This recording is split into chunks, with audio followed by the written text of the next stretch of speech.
Olá, boa noite a você que está acompanhando o nosso debate sobre educação à distância nesses tempos de pandemia, né?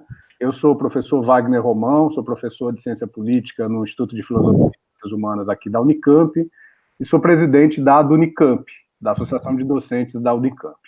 Nós estamos já indo para o nosso quinto debate, né? Este é o nosso quinto debate a respeito dessa, enfim, que tenta tratar de temas, né, e questões a respeito da pandemia do coronavírus, né, de todo esse período muito difícil que nós temos vivido no nosso país e no mundo, né, de maneira bastante ampla. E hoje a gente quer tratar de um tema que tem sido um tema muito forte, muito presente nas comunidades, né, universitárias, nas comunidades educacionais, na educação básica, enfim, nas escolas particulares, nas escolas públicas e pelo mundo inteiro, né? Quer dizer, não é um tema que está restrito aqui à Unicamp, muito menos às universidades. Isso é um tema que está espalhado pelo mundo inteiro, porque a pandemia ela coloca a questão do isolamento social com muita força, né? E esse isolamento social ele leva aqui às aulas presenciais, né, nas escolas, elas tenham que ser suspensas, né? É isso que a gente está vivendo aqui na Unicamp desde o dia 13 de março, né? Portanto, já há 3 semanas, né?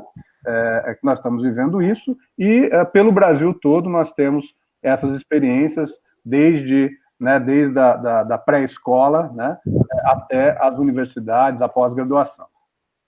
A posição da Unicamp ela tem sido sempre uma posição de compreender a importância, né, da relação que possa se estabelecer entre docentes, entre professores, professoras e estudantes nesse período, né?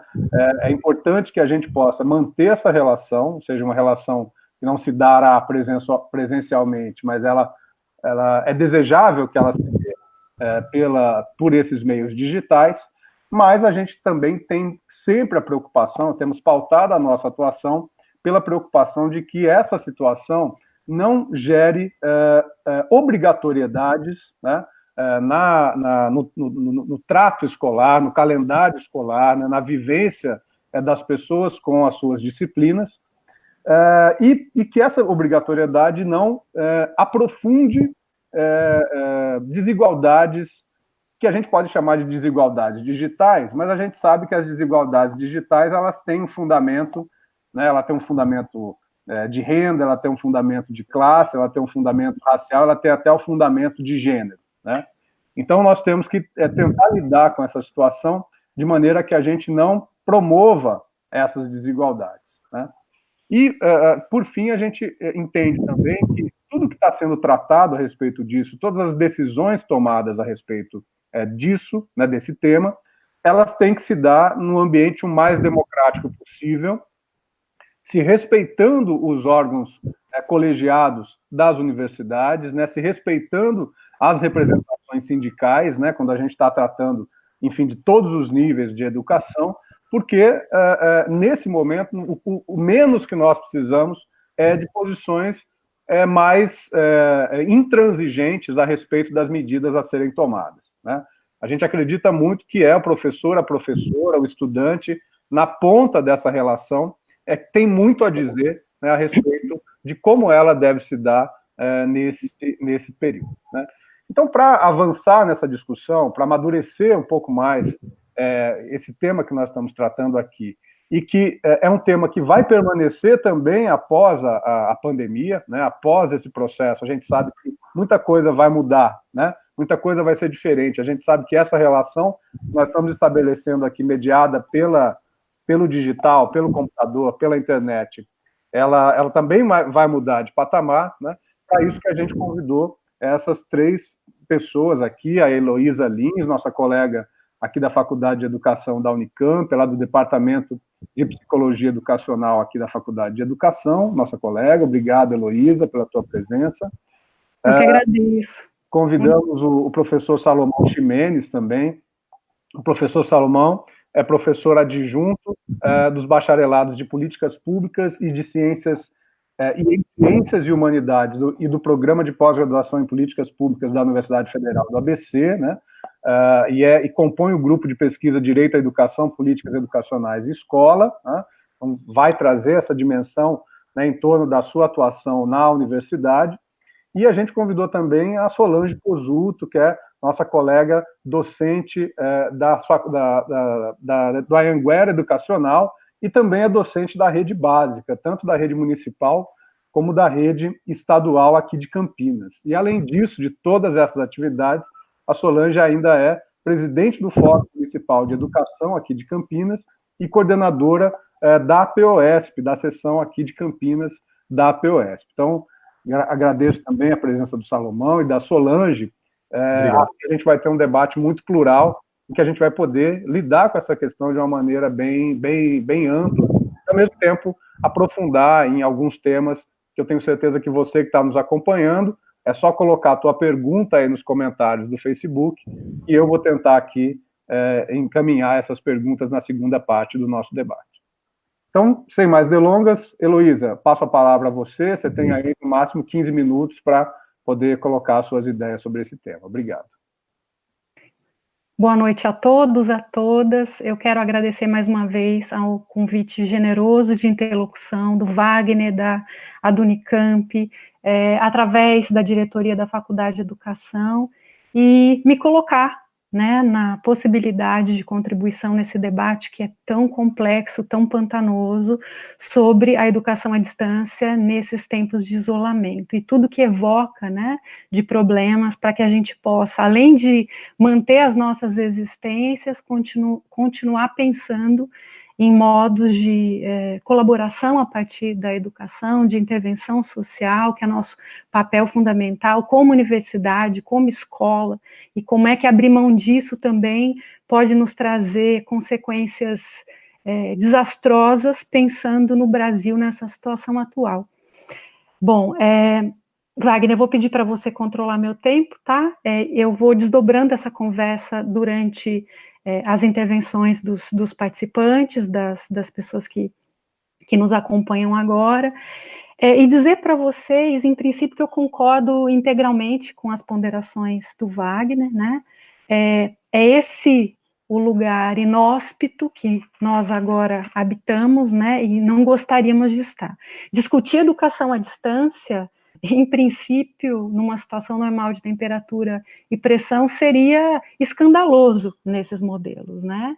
Completamente contrário, né, o tipo de proposta de substituição, por exemplo, de educação à distância, do presencial, melhor dizendo, pela educação à distância, contrário ao que a gente defende sobre o papel da educação, sobre a qualidade, questões de equidade, enfim. Isso tudo não pode ser pensado, a minha fala vai por aí, não pode ser pensado num contexto razoável, num contexto cotidiano. Ele só é possível nessa assunção de completa excepcionalidade. Estou lidando com isso como se fosse, porque é uma situação de guerra, né? De outra forma, em outra medida, mas uma situação de guerra. E falar desse lugar é muito perigoso, é muito arriscado, é uma ação que nos é imposta, né? Pensar e agir, quando, na verdade, essa própria preservação da vida está colocada, nós todos docentes, aos estudantes, às crianças, aos jovens e tudo mais, é essa a nossa condição. Então, talvez pensar como errar menos, porque eu vou pegar carona no pensamento da Hannah Arendt sobre a vida ativa e da forma como isso é imposto para nós a partir do risco iminente de uma ação. E como é que não agir também traz toda a forma de opressão que a gente vem sistematicamente sendo exposto, exposta, né? Então, eu estou falando de questões interseccionais, por exemplo, de exclusão, que, pelo menos desde a modernidade, vem só aumentando, e é óbvio que se a gente não agir contra hegemonicamente, isso vai tomar uma proporção também escandalosa quando a gente tenta ainda contemporizar como seria a entrada dessa educação à distância, considerando que é uma brecha incrível para esse setor empresarial, né, para os reformistas políticos, tudo que eles queriam, e a hora é esta também para eles. Mas talvez a hora deva ser nossa, porque me parece que não há outra opção a não ser agir. Nós temos um compromisso ético-político com as crianças, com os jovens, como educadores, né? Eu estou falando muito também em função de ser egressa de escola pública, né, desde a minha formação inicial, na formação no ensino superior, também como docente que vem sendo atacada sistematicamente no seu exercício profissional, como defensora dos direitos humanos, em função da nossa liberdade de expressão, em defesa das chamadas minorias, né, sociológicas, políticas, linguísticas, a gente sequer pode falar. Então, talvez agora, diante desse obscurantismo todo, a gente possa pensar que não há outra opção. É uma situação emergencial, é uma situação inédita nas nossas vidas, né? Eu queria, então, dizer que a gente tem, pelo menos, duas frentes, eu estou falando óbvio, mas eu acho que é importante separar, duas frentes de pensamento.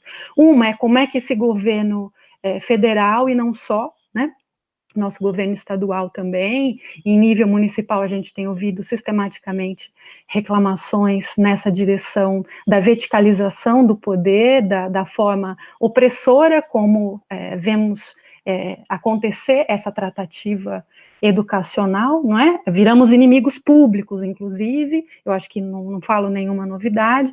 Como é que, então, diante desse governo, a gente se coloca como resistência para além da negação?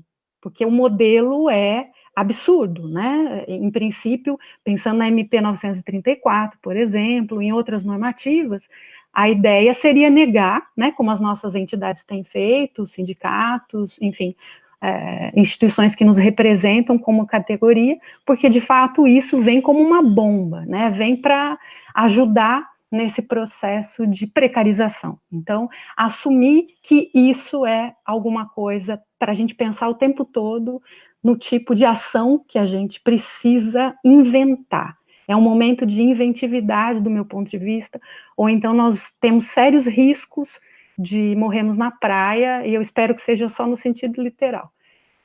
O outro aspecto é da própria representação social muito negativa da EAD desde sempre, e um debate que o Brasil não fez ao longo do tempo, considerando que desde a LDB havia a possibilidade disso acontecer, né? Passou pela LDB, passa pelo decreto do Temer, o 9057, em 2017, abrindo uma brecha incrível para que isso hoje fosse possível, né? A abertura dessa condição em situação de emergência, porque é isso que o texto legal diz, que em situação de emergência, tanto na Constituição Federal, como na LDB, como nessas normativas, que nessa situação de emergência a educação à distância seria uma opção. A questão é que nós não concordamos com os termos e condições, né, em que isso vem sendo colocado como imposição, né, como precarização para além do que a gente pode aguentar num momento desse, né. Então, essa a dicotomia, né, falar para o MEC, né, contribuir com o MEC como categoria, quando a gente vem sistematicamente sendo atacado, né, quando a gente vem sistematicamente sendo negado, quando o nosso símbolo de humanização nos processos educativos, materializado no Paulo Freire, alvo do tal do plano de educação do governo Bolsonaro, que são slides, vocês sabem disso melhor do que eu, são alguns slides dizendo que é um programa de desconstrução da ideia do Paulo Freire e do tal do marxismo cultural. Esse que é o projeto. Então, falar com o MEC seria não, negar. Né? E 60% das universidades federais fizeram isso, e nós todos entendemos a legitimidade dessa criação de fronteira. Mas isso me parece que é pensar de um modo que a gente vinha pensando como humanidade que controla a natureza, né? A humanidade que tem uma dimensão de previsão do tempo e tudo mais, do tempo que vai durar cada coisa, né? E me parece que é isso que está em jogo agora. Quando o Átila fala lá no Roda Viva, todos vocês devem ter acompanhado, e não só ele, como infectologista, dizendo, isso pode durar, essa situação de pandemia, as quarentenas, isso pode durar num prazo de 6 meses, na melhor das hipóteses, até 2 anos. Eu estou lidando com a ciência, eu estou lidando com isso, eu não queria estar discutindo isso é um absurdo, isso é da lógica da distopia. Estou falando desse lugar. E ainda me propondo a arriscar com vocês essa inventividade para a gente não morrer na praia, quando eles nos intimidam, inclusive com a nossa redução de salário. Né? Nós estamos sendo intimidados, coagidos, podemos falar de assédio, como alguns sindicatos estão fazendo e tal. A questão é que eu vou concordar muito com o professor Antônio Novo, quando ele diz que não há, então, essa opção. Né? Eu tive a oportunidade de ouvir o Novo ontem, por exemplo, já vinha discutindo isso em algumas webconferências, como, por exemplo, com a PUESP, nós chegamos a conversar com 500 professores online naquele dia, e a minha defesa tinha sido nessa medida, né? Como é que a gente pode, então, considerar que é uma ameaça governamental posta, né, desde o golpe, que nós sofremos em 2016, nós estamos no estado pós-golpe, e como é que nessa situação brasileira, em que a ciência é tão fundamental, a universidade pode se fechar, as escolas podem se fechar, quando as igrejas estão abertas, fazendo todo o trabalho contra a ciência, via de regra, há exceções, me entendam, por favor, a gente não precisa criar mais dissenso, né? Mas eu estou falando disso. Instâncias que estão formando, estão se abrindo, e nós, nessa situação, não podemos deixar de fazer alguma coisa. Essa alguma coisa pode ser precária, ela será precária. Eu vou propor para vocês, meu tempo deve estar no final aí, Wagner, você me diz, eu tinha feito umas anotações aqui. Mais 5 minutos. Tá. 5 minutos. Bom, pensando que, então, do ponto de vista legal, quando a gente tinha a normativa vigente, né, pela LDB, no artigo 32, no parágrafo 4º, falavam ali de situações emergenciais. E o que isso evoca agora, né, me parece que vem no lastro de uma legalidade. A gente tem que lidar com isso. O germe desse modelo perverso que se instaura agora estava lá na LDB, né, e me parece que todos os países democráticos que nós temos apreço, respeito, por serem governos íntegros, eu vou falar, por exemplo, de Portugal, da Argentina, estão fazendo, o mundo inteiro entra na coalizão mundial pela educação, justamente por essa percepção de que a educação não pode parar quando as crianças e os jovens vão precisar mais, não só porque vão estar fragilizados emocionalmente, mas porque tem todo um ataque sobre a ciência, né, tem toda uma investida dos negacionistas, justamente porque a gente precisa ajudar a pensar, né, quando um ministro da saúde, por exemplo, olha a situação que a gente nunca conseguiu imaginar, o ministro da saúde, para se manter no cargo, tem que dizer o que ele disse ontem, me deixem trabalhar. E olhem que é uma pessoa ligada ao golpe da antiga presidenta, da presidenta destituída. Né? A gente tem que se apoiar na civilização contra a barbárie agora, né? Então, assim, isso tudo é bastante óbvio para vocês, mas eu só estou querendo trazer à tona o tipo de pensamento que eu tenho construído ao longo desses dias, sem pretensão de fechar. Então, eu proponho que a gente pense numa resistência ativa, de novo, trazendo o pensamento da Hannah Arendt, né? A gente tem tudo para negar, se for dialogar com o MEC. Mas se a gente olha para fora, vê as experiências democráticas de outros países, se a gente olha para essa promessa que nós fizemos como educadores, de não abandonar as crianças e os jovens, principalmente no momento que eles mais precisam, a gente vai ter que atravessar esse tsunami, como disse um amigo nosso lá da Faculdade de Educação, de algum jeito. Haverá perdas de qualquer maneira.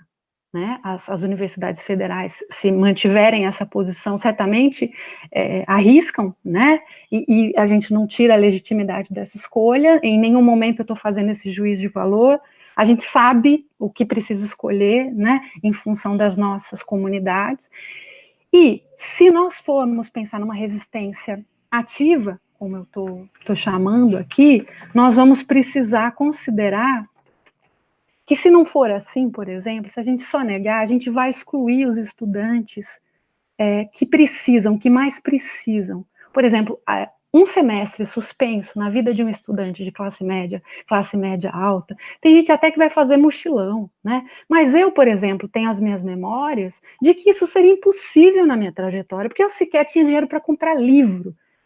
Eu fazia um curso de humanas, né? E sequer eu tinha dinheiro para comprar livro material, fazia cópia, fotocópia, né? Então, são esses estudantes que precisam ingressar no mercado de trabalho em alguma medida, né? Como é que a gente pode garantir também que esses estudantes não sejam ainda mais excluídos? Porque estudante que tem dinheiro, esse eu não estou preocupada, ele vai que vai, ele pode demorar, o pai tem dinheiro, enfim, ou ele, não vamos entrar nessa questão de quem pode. Só me interessam os ninguéms, como diz o Galeano, né?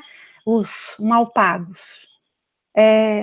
Perder um ano letivo na educação básica. Alguns colegas, inclusive entendo o posicionamento, mas alguns colegas dizendo, este ano está perdido. Como é que nós vamos decidir isso pelas crianças e pelos jovens sem escutá-los?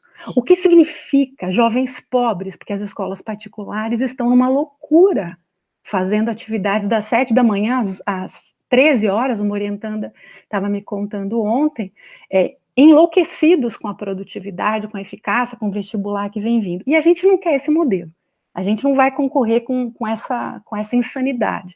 Mas como é que nós podemos fazer algo do ponto de vista artesanal, criando contra-hegemonia com os setores empresariais, cheios da grana, que já entraram, outros estão entrando, né? De qualquer maneira, me parece que isso é muito arriscado, porque eles já estão aí, né? Me parece que, então, se a gente considerar esse tempo que pode ser estendido, que dure de 6 meses a 2 anos, para pensar que vai haver a criação da vacina, talvez a gente perca a educação no país. Agora, vejam, é o Brasil. Todos os outros países fazendo alguma força-tarefa, isso é uma força-tarefa nossa, né?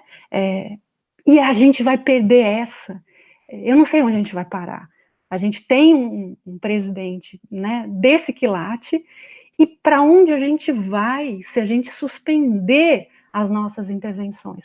Em última análise, Wagner, colegas, falei muito apressadamente, porque é isso mesmo, a gente tem que lidar com essas dificuldades do tempo e espaço das nossas opiniões, e nesse conflito eu acho que tem que ser também agonístico, né? Nós temos que conviver muito bem com essa diferença que tem que nortear as nossas ações. Dizer para vocês que eu li um documento feito por estudantes, por docentes, colegas nossos lá do Consul, eu achei muito interessante, por exemplo, no que diz respeito à Unicamp, né? Eu acho que, com tudo isso que o Wagner colocou, sobre essas nossas dificuldades de diálogo, né, com quem faz esse movimento da política educacional, precisa ser forçado a dialogar, daí o papel fundamental dos sindicatos, nessa hora, das universidades apoiando essas redes, nós da Faculdade de Educação, por exemplo, mas não só da Faculdade de Educação, em todas as áreas, né? Esse é um chamado para todas as áreas. Dizer para vocês que eu vejo dois caminhos, pensando nessa ação, né, nessa resistência propositiva, ativa.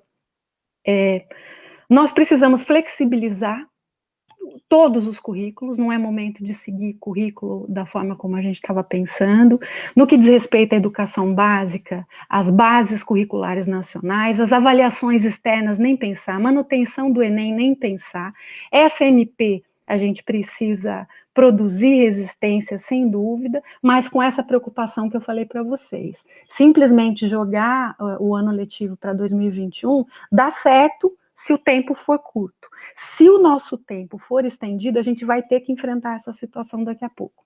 A gente não fez a lição lá atrás, né, por todos os monstros que a educação à distância carrega, legitimamente, em outros casos nem tanto, mas enfim, isso não foi enfrentado aqui em outros países já, por isso que eles saíram na dianteira. As crianças deles e os jovens estão mais cuidados nesse sentido, né. com toda a precarização, inclusive, que também estão assumindo, que eu acho que nenhum pronunciamento que eu vi, fui procurar, nenhum pronunciamento diz que esse é o modelo, e que a substituição poderia existir em uma situação normal, de temperatura e pressão. A outra coisa seria a criação dessas mesas de diálogo permanentes,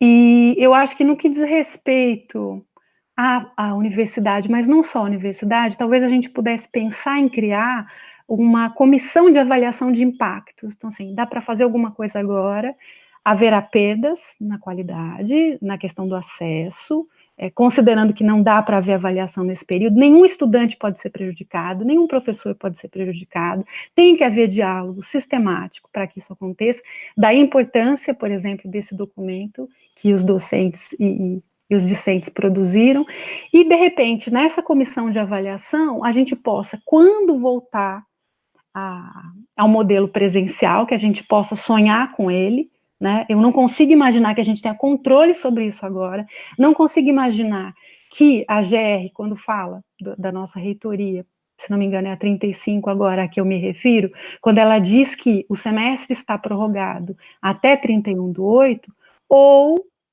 haverá qualquer mudança em função dessa normalidade toda. Então, eu acho que a gente tem que levar isso a sério. Se a gente voltar no presencial, né, dentro desse espaço-tempo, um pouco adiante, a gente vai precisar lidar com as perdas que aconteceram ao longo do caminho. Os estudantes que não tiveram acesso, os professores que não conseguiram cumprir em alguma medida, pensando até nesse teto agora de 40% da carga online, remota, enfim, que não precisa ser só mediada por computador, pode ir pelo correio, sei lá, pela TV, no caso da educação básica, e esse tipo de comissão vai ajudar a dirimir as perdas que nós tivemos agora, em paralelo com calendários que vão ter que seguir. Então, assim, não sei se fui muito rápida, mas era isso. Ótimo, Heloísa, obrigado por essa primeira fala, né? E eu passo imediatamente ao professor Salomão Ximenes para as suas considerações. Salomão. Enfim, boa noite, professor Wagner, professora Heloísa e professora Solange, vocês me escutam bem, imagino. Queria agradecer, então, a oportunidade, o convite para participar dessa conversa aqui também, né, com a nossa audiência e que acompanha a discussão. Como o professor Wagner colocou, eu atuo na UFABC, na área de políticas públicas, com formação em direito, especificamente em direito à educação, e aí a minha contribuição aqui, ela vai ser no sentido de olhar essa, né, interseção entre o debate atual sobre o que se chama EAD, né, ou seja, essa corrida a EAD, que eu coloco entre aspas, né, eu vou comentar isso, porque nós estamos propriamente tratando de EAD, no sentido até então conhecido, né, e os potenciais impactos que se pode ver, né, no contexto difícil que nós estamos vivendo, relacionados às políticas educacionais e ao direito à educação no seu sentido mais amplo. Então, é nesse sentido que eu quero trazer a minha contribuição. E aí eu vou dividir ela em alguns pontos de apresentação também muito rápido para essa conversa, né? Eu diria que o primeiro aspecto que nós precisamos levar em conta é que, isso já foi de alguma forma comentado, né, pelo professor Wagner, nós vivenciamos uma situação inédita, de uma gravidade inédita, e que qualquer esforço nosso de prognóstico sobre as próximas semanas ou meses, eu diria que é um esforço que é mais do que impossível de aprender do ponto de vista da sua dimensão. O que é mais marcante é que em todos os cenários nós temos uma situação aterradora, né? Uma situação que nos põe medo e nos põe uma prioridade única, que é a prioridade de cuidar de nós mesmos e cuidar dos nossos estudantes, das nossas instituições, para que elas sigam existindo, né, e que as nossas condições de vida continuem existindo, e sobretudo aí olhando para as populações, para as classes populares, parte dela, né, isso deveria ser mais amplo, né, as nossas universidades deveriam ser mais democráticas, mas precisamos reconhecer que houve um esforço, né, de democratização, sobretudo das instituições federais de ensino, e parte dos estudantes que estarão nas piores situações nessa crise compõe justamente o extrato populacional que vai, né, nesse próximo período, nós ainda estamos iniciando esse processo, nós recém-iniciamos, segundo todos os dados internacionais, vamos passar. Então, acho que esse é um pressuposto, né, que nos coloca uma questão de cara, ou seja, o tema da educação, ele é necessariamente, nesse contexto, um tema secundário, no sentido de que uma situação muito mais grave e urgente se impõe, né? E é nesses termos que a educação tem que ser pensada. Não digo isso no sentido de minimizar a importância da educação, muito pelo contrário, né? Mas no sentido de nós localizarmos qual é o papel que as nossas instituições educacionais devem assumir nesse contexto, porque eu acho que, em grande medida, o problema atual que nós vivenciamos tem a ver com uma certa desconexão ainda. Isso é normal, eu andei conversando com colegas de outros países que já tiveram um pouco esse momento do pico, né, na Europa, e há, de fato, um primeiro movimento que eles viram nas universidades, sobretudo, mas também nas escolas, é um movimento de certa continuidade. Né? Vamos continuar fazendo o que nós já sabemos fazer, né? Que é produzir material, atribuir conteúdo, migrar nossa aula para uma aula online. Isso num texto que eu escrevi com o colega Fernando Cássio, também da UFABC, que foi publicado agora na edição deste mês do Le Monde Diplomatique, sobre esse tema da volta às aulas, entre aspas, frente ao Covid, produziu um movimento que eu diria que foi até louvável, né, dos educadores, das instituições, no sentido de que, olha, um certo voluntarismo de bons propósitos, né? Vamos seguir, porque, afinal de contas, é importante, e eu reconheço isso, não estou contrário, muito pelo contrário, é importante seguir o contato com os alunos, né? Não perder este vínculo. Os estudantes precisam lembrar que eles são alunos da UFABC, da Unicamp, das melhores instituições de ensino desse país, ou de outras instituições, né? Ou seja, precisamos levar algum grau de normalidade ao que vem, ao que nos espera, né? E ao que vem neste cenário de crise, né? Então, um certo voluntarismo, um certo heroísmo até, né? Ou seja, instituições que recém tinham começado o seu semestre, né? A UFABC tem não vou falar aqui especificamente do caso da UFABC, mas também estamos tendo, na verdade, um debate igualmente difícil e desafiador, como a Unicamp tem tido, mas não vou entrar aqui nesses detalhes, eu diria que não interessa tanto para o público nesse momento, mas o que a gente via, de fato, assim, um certo heroísmo até, vamos salvar o quadrimestre, vamos salvar o semestre de quem pode seguir esses estudos, né, de quem não pode, de quem eventualmente vai poder seguir e não ser prejudicado por esta crise que nos ataca. Eu diria que, passado um primeiro momento, né, as instituições, isso foi muito perceptível nas instituições federais de ensino superior, elas perceberam que a situação não era tão possível de ser enfrentada de uma forma tão imediata assim, né? Bastou fazer contas, né? E eu diria assim, o fato de nós, sabendo que a crise do coronavírus chegaria no Brasil no primeiro semestre de 2020, não termos, em geral, e aqui estou falando em geral, eventualmente alguém fez isso, mas no geral, não termos, enquanto instituições e docentes, nos preparado para ela, inclusive incorporando estratégias de educação à distância formalmente autorizadas, como menciona a professora Heloísa, já dá um indicador, assim, eu diria, um indicativo bastante forte de que nós não estamos nem um pouco preparados para essa massificação da educação à distância como tem se proposto, né? Porque o fato da gente sequer ter cogitado isso no começo do semestre, no quadrimestre na UFABC ou do semestre das nossas instituições, eu acho que é um indicador bastante importante disso, né? E aí eu diria que quando boa parte dessas instituições passou a discutir, por exemplo,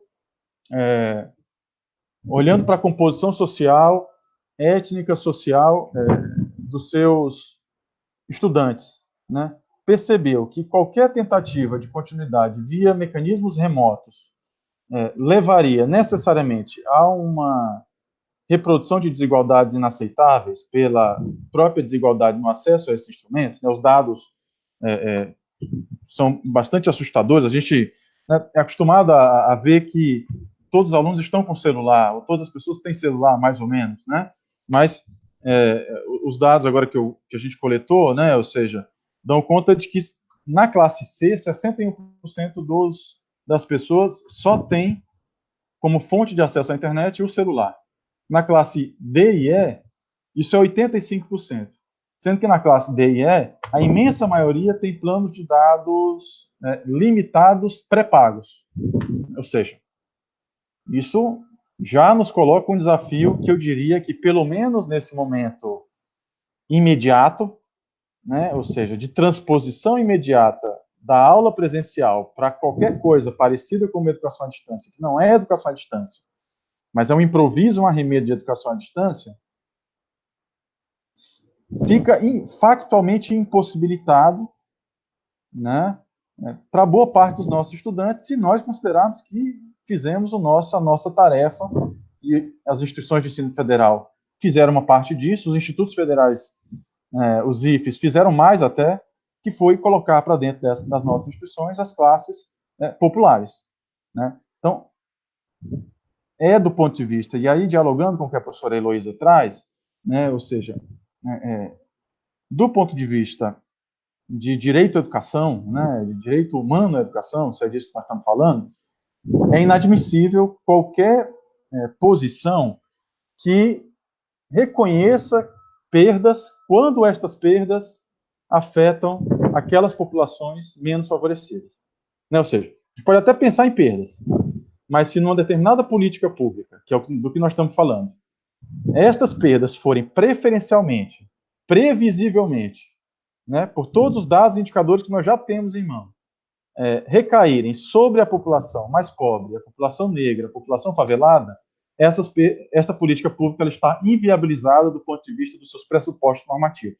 Então, eu diria que este movimento de improviso, de voluntarismo, de heroísmo, que não entre nós aqui, mas nós sabemos muito bem, a professora Heloísa comentou isso, vem acompanhado de um certo oportunismo também de determinados setores do mercado educacional, que quer produzir material e quer, inclusive, nos tornar dependentes de certos materiais pedagógicos. Se esse tipo de estratégia, e é isso que nós percebemos, produzir este tipo de desigualdade, nós temos que pôr o pé no freio, né? Enquanto instituições federais ou estaduais ou de educação básica ou superior, perceber que nós não podemos, sob o argumento da crise inédita que nós enfrentamos, reproduzir e aprofundar desigualdades de acesso ao direito à educação sob qualquer pretexto. A emergência aqui não justifica esse tipo de atitude. Isso significa, e aí eu compartilho da preocupação da professora Heloísa, eu já aproveito, foi bom poder ouvi-la, porque aqui a gente já começa a adiantar um pouco desse nosso diálogo, né, que eu acho que essa é a ideia também. Compartilho da posição da professora Heloísa, no sentido de que isso não significa que nós não devamos enfrentar o problema, né? Ou seja, do que fazer no próximo período, diante do cenário de que nós teremos aí, muito provavelmente, um processo de agravamento da crise sanitária e social do país, né? E com alguma sorte, no período médio, né, de tempo, e com políticas públicas que vençam a loucura do nosso presidente da República e consigam impor algum grau de contenção à expansão dessa doença, nós tenhamos aí no médio prazo um processo de retomada das atividades, e eu concordo com a professora também que, já sabendo que as atividades educacionais presenciais muito provavelmente serão o conjunto último dessas atividades a serem retomadas pelas suas características próprias. Né? Então, o que fazer nesse cenário? Eu diria que, num primeiro momento, se trata de analisar a complexidade do problema, compreender a complexidade do problema, perceber que a tarefa mais importante das instituições, neste momento, das universidades, mas também das secretarias de educação e das escolas, é reunir todos os seus esforços para enfrentar as crises imediatamente decorrentes da doença e do vírus, mas não só, do desemprego, da fome. Portanto, a excelente experiência de secretarias municipais e estaduais de educação, que, por exemplo, têm mobilizado as escolas para fazerem contatos com as famílias, para perceberem a situação dessas famílias, em termos, inclusive, de segurança alimentar, e, a partir disso, construir políticas de de garantia de alimentação e de segurança nutricional dessas famílias. Eu diria que essa é a tarefa mais importante nesse momento, né? Nada contra ter algum tipo de produção de conteúdo na TV, né, que possa ser compartilhado, mas eu diria que a prioridade nesse momento, para aqueles setores sobre os quais que deveriam, a nossa preocupação deveria estar mais direcionada, tem a ver com garantia de condições básicas de vida e de alimentação, e não de conteúdos pedagógicos, né? Eu acho que essa inversão que a crise nos exige perceber, inclusive perceber enquanto instituições educacionais que entendem que a educação, né, vai muito além de conteúdos educacionais pré-formatados, sejam em currículos ou em materiais pedagógicos, ou mesmo em planos de ensino que nós, por algum motivo, né, planejamos, imaginávamos que íamos poder concluir nesse semestre ou nesse ano letivo. Em paralelo a isso, precisamos pensar formas de minimização das perdas, evidentemente, em termos mais diretamente de conteúdos pedagógicos, até lembrando daquela função também de manter os vínculos entre os educadores, os estudantes, né, de minimizar os danos, mas isso requer, eu diria, um pé no freio, né? Isso que tem acontecido nas instituições, que é uma transmutação imediata do ensino presencial para essas modalidades improvisadas, de EAD, entre aspas, que descumprem, inclusive, a legislação da EAD, eu diria o seguinte, a EAD, gente, inclusive, né, foi bastante precarizada já nos últimos anos, né? O decreto do governo Temer de 2017 flexibiliza absurdamente a possibilidade de criação de cursos EAD. A portaria do atual ministro da Educação, a 2117 de 2019, ela amplia a possibilidade de EAD nos cursos presenciais. Antes era 20%, agora é 40%, ou seja, só não é 50% porque precisa preservar o nome presencial, ou seja, leva ao limite da oferta de EAD. Então, a EAD já está legalmente bastante flexibilizada, né? A professora Heloísa menciona, é possível, inclusive, EAD na educação básica, e aí só um ponto, né? Na educação infantil ela é proibida em todos os termos legais, né? Estamos falando de ensino fundamental em situações emergenciais, como situações sanitárias, como parece prever a legislação, né? Mas em nenhuma legislação existente hoje se prevê, isso é importante, o tipo de banalização e de flexibilização que se tem praticado nas instituições universitárias ou de educação básica hoje, como, por exemplo, a mera continuidade no formato mediado por tecnologias não planejadas dos cursos já em execução, né, no caso do ensino superior, e, no caso da educação básica, a mera consideração de acesso a aplicativos, como é o caso de São Paulo, imagino que a professora Solange vai trazer esse elemento, que a POS tem discutido bastante, né, ou seja, o programa do Centro de Mídia de São Paulo, que é uma disponibilização meritória em algum ponto, né, de uma plataforma, no acesso à plataforma, não fora, mas dentro da plataforma, a internet é gratuita, com algumas aulas, ou seja, alguns conteúdos que podem ser disponibilizados para os estudantes, mas isso ser considerado imediatamente, agora, sem qualquer planejamento, sem qualquer discussão nas escolas, nas universidades, como possibilidade de continuação formal do ensino, é, sim, uma banalização inadmissível da EAD, inclusive inadmissível, este é o ponto, se nós olharmos para a legislação do Michel Temer e do Bolsonaro sobre EAD. Nós estamos correndo o risco de praticar uma modalidade mais banalizada do que já vem sendo a flexibilização dessa oferta nessas legislações mais recentes. E eu diria que, e com isso concluo, né, se o nosso objetivo, de fato, e aí eu acredito que, de fato, passado esse momento de voluntarismo, de iniciativas das instituições, o nosso objetivo, no fundo, é pensar 3 aspectos, né, dos desafios atuais, que é o aspecto da inclusão, da qualidade e da adequação. Nós precisamos ter a capacidade de não simplesmente reproduzir, né, voluntaristicamente, improvisadamente, o que nós estamos fazendo hoje, mas de planejar, eventualmente, um trabalho pedagógico, né, com os nossos estudantes, adequado à conjuntura atual. Nós precisamos levar em conta, né, que se os dados de fato se consolidarem, boa parte, não só dos nossos estudantes, dos nossos educadores e gestores, mas boa parte de nós aqui que estamos nessa conferência e acompanhando essa conferência, será diretamente afetado por esta crise, né, com parentes em tratamento, com pessoas queridas, né, em tratamento.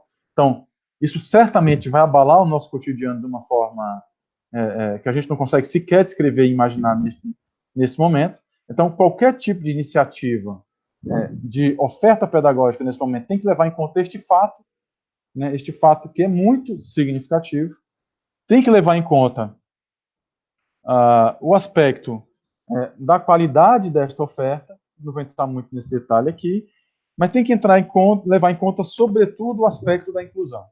Ou seja, mesmo a legislação sobre EAD flexibilizada, como ela é hoje, banalizada, como traz a professora Heloísa, diz literalmente que é condição para a oferta da EAD que as instituições, escolas e universidades, eu vou ler aqui um trechinho do artigo 2º, assegurem as condições de acessibilidade que devem se dar nos espaços e meios utilizados.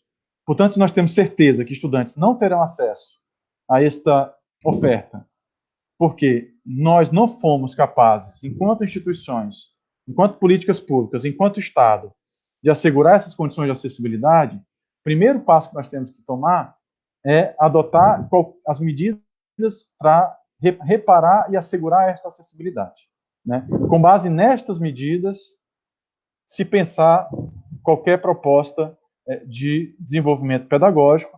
E aqui, para finalizar mesmo, eu queria dizer, afirmar um ponto que a professora Heloísa trouxe, que em qualquer destes cenários, eu entendo que não é o caso, né, de reproduzirmos as nossas culturas pedagógicas tradicionais, né, de avaliação, de reprovação, de punição, porque isso só vai produzir mais desigualdade, mesmo que a gente consiga reparar de alguma forma essas desigualdades de acesso.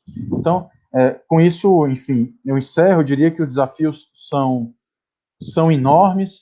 O primeiro desafio passa por reconhecer que, de fato, nós sequer estamos fazendo EAD. O segundo desafio, pelo fato de que nós precisamos enfrentar, primeiro, os problemas gerais que a crise nos impõe, depois, as desigualdades no acesso às tecnologias, às plataformas, que são uma realidade entre os nossos estudantes, para aí, então, e neste plano mais ampliado, considerando todos esses fatores, pensar numa proposta pedagógica que, de fato, seja coerente em termos de uma educação na perspectiva integral e comprometida com a inclusão e com os direitos humanos. Obrigado. Obrigado você, Salomão, obrigado pela tua explanação. Eu vou passar agora a palavra para a professora Solange Pozuto. Para quem está chegando agora, né, a Solange é professora da rede municipal, da rede estadual, também da Anhanguera Educacional, e é coordenadora do Fórum Municipal da Educação aqui de Campinas e conselheira da POESP. Então, Solange, a palavra é sua. E eu queria falar para as pessoas que estão nos assistindo, tanto pela página, pelo grupo da Unicamp, como pelo grupo Professores pela Democracia, para tentar fazer as perguntas na nossa transmissão via a página da Unicamp, porque senão nós vamos ter um pouco de dificuldade de fazer essa busca lá, tá bom? Solange, obrigado de novo, a palavra é sua. Quero saudar aqui a professora Heloísa, professor Salomão, professor Wagner, né, e agradecer o convite. A POESP é contra o ensino à distância. Então, a gente já teve algumas conversas, né? Teve uma webconferência da POESP, que a professora Heloísa estava, o professor César. Então, discutimos bastante, tinha muitos participantes, né, na conferência. E um dos consensos que a gente tirou foi que o EAD deve ser um instrumento complementar, mas na atual situação, né? Não pode substituir as aulas presenciais. E isso a gente já tem uma preocupação há algum tempo, porque o governo estadual tenta colocar EAD, né? E a gente sabe que se for transformado uma parte EAD, isso vai ser para o capital privado, vão ser para as instituições, vender material, material impresso, material virtual. Então, a gente acha que isso aí deve ser um meio, né, e não um fim. Então, mas por causa do momento atual. Mas a gente se preocupa com as desigualdades, né? A gente não pode deixar essa desigualdade aprofundar. E o professor Salomão estava falando que tem aluno que só tem o celular, não tem internet, ou tem internet pré-paga. Eu tenho aluno e aluna, tem estudantes que não têm nem o celular.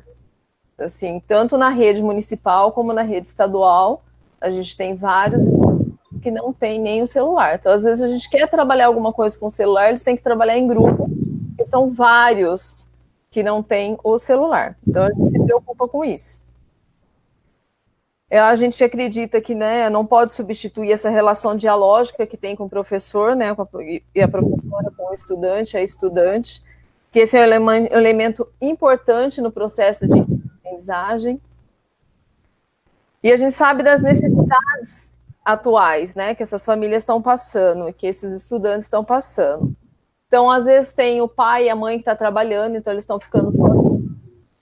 Então, às vezes vocês podem estar pensando assim, só o aluno de 11, 12, ou então aluna que está na faculdade. Não, a gente tem pequenos. Como que vai trabalhar sozinho? Hoje a gente estava conversando na reunião da rede municipal, a gente tem estudantes que estão sendo alfabetizados, como vai trabalhar com essas plataformas? Então, a gente tem que se preocupar com isso também. A gente sabe que as famílias estão passando necessidades. Então, né, falou da segurança alimentar, depois eu toco um pouquinho nessa questão que a rede municipal vai estar pretendendo fazer, mas eles têm até essas necessidades. Então, tem família que está passando necessidades até alimentar, né, não está conseguindo pagar as contas. Se a gente já tinha esse problema, agora, né, se agravou. O que a gente não aceita também é que seja imposto, porque está sendo imposto no governo estadual. Não está tendo um diálogo, né, com as entidades, nem com os professores e as professoras. A gente não está sendo ouvido, está vindo tudo imposto. A gente não aceita que seja só transmissão de conteúdo. Então, ele falou, por exemplo, o professor Salomão falou do centro de mídias. Então, a estudante que tiver um celular vai poder trabalhar no centro de mídias, mas se vocês entrarem lá, vocês vão ver que não tem nada ainda. Só tem alguns conteúdos, mas eles estão em processo ainda de elaboração. Então, a gente tem aula de tecnologia na escola, né? A gente tem as eletivas que tem na escola, tem aula de tecnologia. Não tem computador nas escolas do estado. Tem várias que não tem computador. Quando tem computador, não tem internet. Tem escolas do estado que não tinham álcool gel. E já chegou a escola do estado a não ter papel higiênico. Então, como que agora, né, de repente, ele vai conseguir colocar... ele fez um convênio com as operadoras, então não vai pagar os dados. Mas como e o celular? Não estou falando nem de um notebook, de um tablet. Tem aluno e aluna que não tem um celular. E se vocês entrarem, então, no centro de mídia, lá não tem quase nada. Daí ele vai trabalhar com a TV Cultura também, então, mas os conteúdos não foram nem discutidos com os professores e as professoras. Então, o que a gente propõe é que seja discutido nos conselhos de escola, com os sindicatos, né, com as entidades, que o professor e a professora possa apresentar os seus planos, poder opinar. A POS pede, né, uma mesa de negociação permanente com o secretário, para a gente dialogar. Na prefeitura, na rede municipal, então foi falado, hoje a gente teve uma reunião, né, com o pessoal da prefeitura, eles vão entregar um Chromebook para cada estudante, para cada professor e professora, e com dados de internet, e para os estudantes e para as estudantes um tablet. Então, começa com o ensino fundamental e depois vai para o ensino fundamental 2, depois o fundamental 1. Mas foi o que eu falei, tem muitas famílias que não sabem nem trabalhar, tem criança né, que não está sendo alfabetizada, Então, a gente tem preocupação que isso aumente essa desigualdade. Da segurança alimentar, foi dito que eles já estão pegando o cadastro na escola de quem recebe Bolsa Família para entregar as cestas básicas, tá? Porque várias cidades estão entregando, né, a cesta básica ou estavam fazendo alimentação escolar, e Campinas ainda não estava sendo feito nada. Então, vai começar agora. A gente vai ter um outro problema para trabalhar, que são as mortes que vão acontecer nessas famílias, né? Tanto nas nossas, como dos nossos estudantes, das nossas estudantes. Então, a gente vai ter mais esse problema a trabalhar. Então, eles vão estar preocupados com isso. É o que eu outro dia ouvi um cientista falando, que todo mundo vai conhecer, né, uma pessoa que morreu por conta do Covid-19.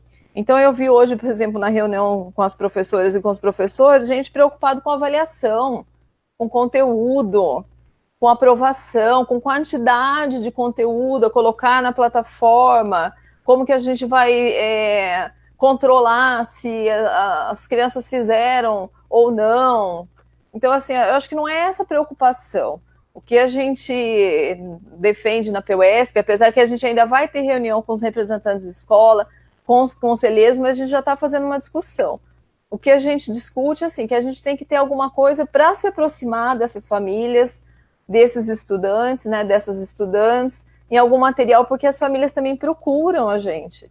Eles procuram porque eles querem uma atividade, eles querem fazer alguma coisa. Algumas famílias porque a criança está lá sem fazer nada, mas algumas não, porque estão preocupadas mesmo com a educação e querem uma atividade. Então, tudo bem, a gente vai disponibilizando. Mas e essas crianças que não conseguirem usar a plataforma, que tiverem dificuldade? A gente vai pensar, né, a gente vai ter que pensar em outras alternativas. A gente não pode deixar essas crianças sem essas atividades, mas se preocupar com avaliações, com quantidade de conteúdo, né, com aprovação ou reprovação, isso não dá para ser preocupação agora.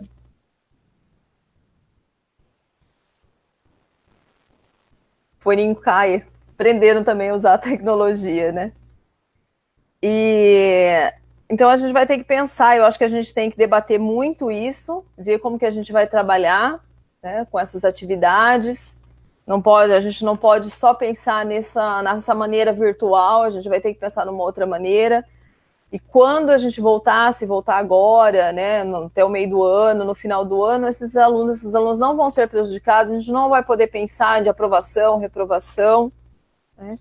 Outra coisa também que a gente estava discutindo, que eu fiquei um pouco preocupada, é do professor e a professora já pensar que vai vir um roteiro da rede municipal para fazer atividade, para constar quantidade de material, quanto tempo trabalhou em casa. A gente tem que ainda pensar na autonomia do professor e a professora. O professor e a professora que tem que pensar qual material vai utilizar, como vai utilizar. Isso não pode ser imposto. Concordo com a professora Luísa, né, quando ela fala de não perder o ano letivo, né? Então, por exemplo, as escolas particulares estão dando um jeito, né? Então, a gente não pode deixar tanto o aluno da rede municipal, como estadual, como da faculdade também, que eu dou aula, que é particular, a gente não pode deixar eles perderem um semestre ou o ano letivo, porque também a gente nem conversou se é isso que eles querem ou não. Isso pode prejudicá-los mais para frente. Então, quais são as nossas propostas, né? Lembrando que a gente já tem algumas propostas e a gente vai estar discutindo ainda. Vamos fazer reunião com os representantes de escola, vamos fazer reuniões com os conselheiros da PUESP. A gente já está assim, recebendo denúncias de escolas que estão pedindo para fazer atividades e colocar atividades ou no Facebook ou no blog da escola, ou enviar para a escola entregar para os alunos na época de recesso. Teve escola que a gente ouviu dizer que estava fazendo uma reunião pedagógica durante o recesso, a reunião virtual. Então, as propostas. Eu acho que a gente tem, né, a PUESP também discutiu um pouco isso, que a gente tem que se apropriar de algumas coisas agora, para a gente não deixar para esse capital privado, né, para as instituições. Então, se apropriar do que a gente conseguir para a gente continuar com esse vínculo com essas famílias e com esses estudantes. A gente pede o cancelamento do SARESP, tá? Então, a presidenta da PUESP já vai pedir o cancelamento, porque a gente não pode ter avaliações externas. Uma mesa permanente de diálogo, então isso a gente tem que, em todas as redes, a gente tem que pedir isso, porque os professores e as professoras precisam ser ouvidos. Não se preocupar com as avaliações, com aprovação, com quantidade. E amparar essas famílias, né? Essas famílias e esses estudantes e essas estudantes que vão passar por necessidades. Vamos ter, assim como nós também vamos ter mortes, né? Ou não, mas provavelmente todo mundo vai conhecer alguém que morreu com Covid-19. Então, essas são as nossas preocupações. A gente recebe muita denúncia, né, de assédio de direção pedindo atividades, mesmo na época do recesso. Na rede municipal, já foi falado que não é preciso ter aula ao vivo, não precisa fazer gravação. Eu, como participo do Conselho Municipal de Educação também, sou membro do Conselho, coloquei esse ponto e já foi dito que a prefeitura, a rede municipal, não pretende usar o ensino à distância, então é só agora nessa situação, tá? Eles colocaram, e isso está gravado, está na ata do conselho, então a gente tem que continuar lutando para que isso não aconteça, que eles pretendem usar mesmo como um complemento, sempre um complemento, mas nunca colocar nenhuma parte do ensino à distância. Então, acho que era isso, né, e eu vi lá que tem várias perguntas, acho que agora o Wagner vai passando para a gente, e a gente vai discutindo. É isso, Solange. Obrigado também pelas suas considerações e por essa parte até informativa, né, do que está acontecendo na rede estadual, sobretudo na rede estadual. Agradeço a tua participação. A gente realmente tem muitas questões aqui e eu tentei agrupar essas questões porque elas... Né, queria primeiro agradecer as pessoas que fizeram as questões, os comentários, né, talvez a gente não consiga falar de todas as questões aqui, mas eu vou tentar fazer um apanhado geral e queria que vocês se preparassem para comentar, né, aquelas questões que chamarem mais atenção a vocês, né. O primeiro aspecto, eu acho que é uma crítica forte à própria EAD, né. Tenho também em algumas questões relacionadas a essa, alguns depoimentos, né, do Antônio Júnior, que está cursando Direito numa instituição privada, que está tendo aula online, né, nesses tempos de pandemia, que entende que a EAD pode ser um suporte, um apoio, mas como 100% de EAD é horrível, né, ele não tá entendendo, e é claro, né, isso que está acontecendo, né, está muito longe de ser a educação, o ensino à distância com os parâmetros internacionais, então é muito natural que haja essa prevenção mesmo, né? E ele está dizendo, ele está querendo questionar a respeito dessa política brutal de expansão do EAD, né? Eu vejo que tem uma grande estrutura laboratorial de engenharias e química sendo oferecida em EAD, né? E o Marcos Piratelli, que fala da EADização do ensino nesta crise, se não seria um laboratório para precarizar ainda mais o trabalho docente e excluir digitalmente os alunos pobres. Ele é professor lá da Unespar, campus de Paranavaí, no Paraná. Obrigado, viu, Marcos, pela tua participação. E queria que vocês, aí, colocando uma questão aí também, né, atualmente a universidade que mais cresce no estado de São Paulo é a Univesp, né, no âmbito público, né. Se vocês pudessem também comentar um pouco sobre essa realidade, né, que no ano passado houve 16 mil vagas abertas, né, para entrada na Univesp com cursos plenos, né, pela maneira da educação à distância, do ensino à distância, e eu queria que vocês comentassem também um pouco isso, essa opção do Estado de São Paulo hoje por essa forma de ensino, né. Eu vou entrar aqui num outro campo, que é o campo das desigualdades digitais, né. A Patrícia Kawaguchi, que é nossa companheira da APG, da Associação de Pós-Graduandos e Graduandas aqui da Unicamp, né, representante discente no Conselho Universitário também, ela diz o seguinte: no meio de uma pandemia sem precedentes, será que a maior preocupação das universidades deveria ser mesmo manter as aulas para salvar o semestre? Né? E comenta, né, que isso aumenta a sobrecarga, que na educação básica, quando as crianças têm acesso ao EAD, isso ainda aumenta a sobrecarga de trabalho das famílias, sobretudo as mulheres, né, as mães, e as professoras e professores passam a ter a obrigação de gravar vídeos, produzir conteúdo, passar o dia todo respondendo mães e pais no WhatsApp. O que podemos fazer diante de todo esse absurdo? Lembrando que uma boa parte dos nossos alunos e alunas, né, também é professor, né, seja na rede pública ou seja na rede privada também. Né. A Gabriela Tebet, agradeço também a tua questão, Gabriela, que comenta, sobretudo a fala da professora Heloísa, né, sobre os impactos distintos, né, sobre a questão de perder ou não o semestre, né, isso agrada a uns e desagrada a outros. Por outro lado, também temos condições objetivas variadas entre os professores, né, no tocante à possibilidade ou não de oferta de atividades, em decorrência da presença de crianças em casa, pessoas doentes na família, e mesmo de intimidade com as ferramentas tecnológicas. Né? Como lidar com essas desiguais condições de alunos e docentes para não banalizar as nossas propostas? Destaca aqui a fala do professor Samuel, falando sobre a ilegalidade da educação infantil à distância. Também o Marcos Piratelli, né, comenta que na Unespar essa desigualdade é muito forte, né? 85% de alunos com renda familiar de até 3 salários mínimos, a maior, pelo que investiguei aqui, a maioria só tem acesso por celular e ainda com condições precárias de uso, né? E queria falar aqui da questão da professora Raquel Neri, que é nossa companheira, presidenta da PUB, do Sindicato dos Professores lá da Universidade Federal da Bahia. Raquel, um grande abraço para vocês. A Raquel pergunta para o professor Salomão se não seria o caso, para o atendimento das necessidades emergenciais da juventude vulnerável, considerar o acesso a algum bem cultural tão essencial quanto a água e sabão e o alimento.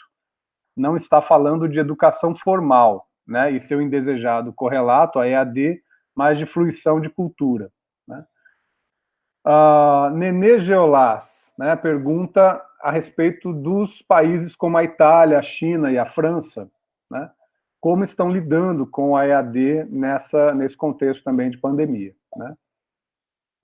E aqui tem algumas questões aqui que eu estou enquadrando aqui na categoria diálogos como, né, nesse contexto. Né.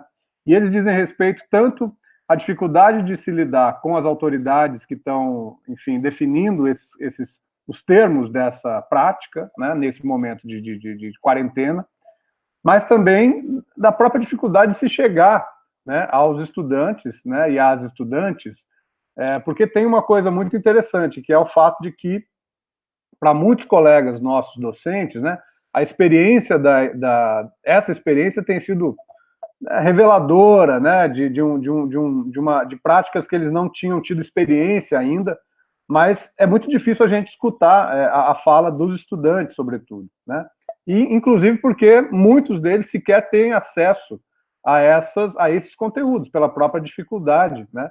Então nós temos aí um silenciamento também, duplo, triplo, né, de estudantes que sequer têm a possibilidade de se manifestar, né. E aí, a Doris Dornelles, professora do curso de dança da Universidade Federal de Viçosa, né, ela agradece o debate e pergunta o seguinte: como vocês entendem que nas universidades públicas, onde estudantes não possuem recursos para o ensino à distância, pode haver algum tipo de diálogo, né? Que muitos alunos não têm acesso a esses recursos, sobretudo no curso de dança, né, onde a presença física e a prática, pensar num modelo alternativo sem lesar a qualidade do ensino é algo muito difícil, né?